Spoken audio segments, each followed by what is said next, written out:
Como al párroco que iba a visitar ese día lo acusaban de que no se le entendía nada cuando realizaba los oficios religiosos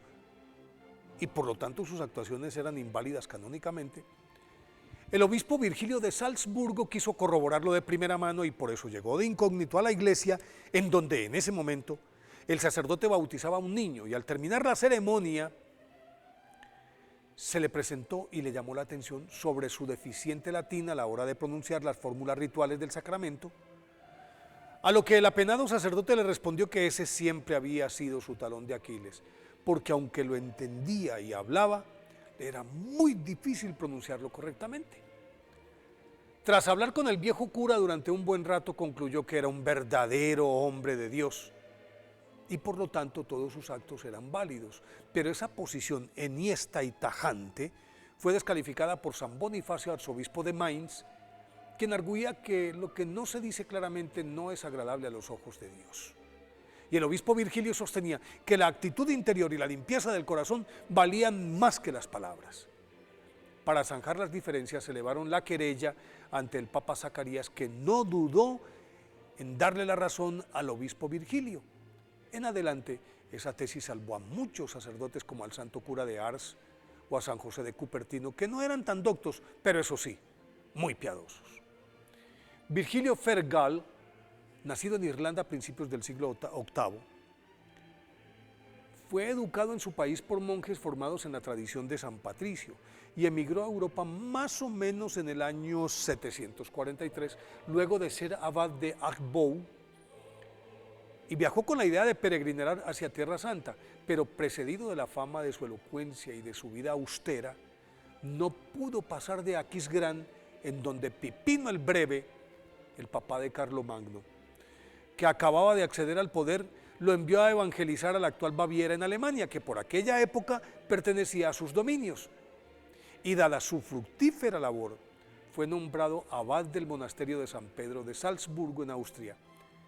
Y como la diócesis andaba al garete por una vacancia de varios años,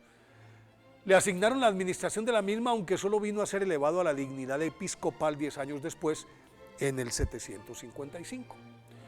Su desbordante energía y liderazgo, unidos a su ejemplar vida, logró devolver la disciplina al clero rebelde, que hasta su llegada era una rueda suelta, y peor aún, cada sacerdote actuaba en su parroquia de acuerdo con su criterio y por tanto las formas de sus ministerios diferían de los cánones establecidos. Una vez encausados los clérigos, se dio a la tarea de rescatar la fría feligresía mediante constantes misiones que encabezaba con sustanciosos sermones que conmovían a los oyentes y a las autoridades, las que a la postre inclusive moderaron sus políticas opresivas que asfixiaban a los más desvalidos, a quienes el obispo San Virgilio rescató de la miseria con las generosas ofrendas que repartía a manos llenas y su permanente asistencia espiritual a los enfermos, a los ancianos, a los moribundos, a las viudas, niños, huérfanos, a los niños abandonados. Y asimismo construyó la hermosa catedral de Salzburgo, que consagró a San Ruperto, fundador de la ciudad, y cuyos restos depositó bajo el altar mayor. Además de su febril actividad pastoral, a San Virgilio de Salzburgo, considerado entre los más eruditos y sabios de la Edad Media, y por eso lo apodaban inclusive el geómetra, le alcanzaba el tiempo para profundizar en sus estudios de matemáticas, de física, de astronomía, de geografía, lo cual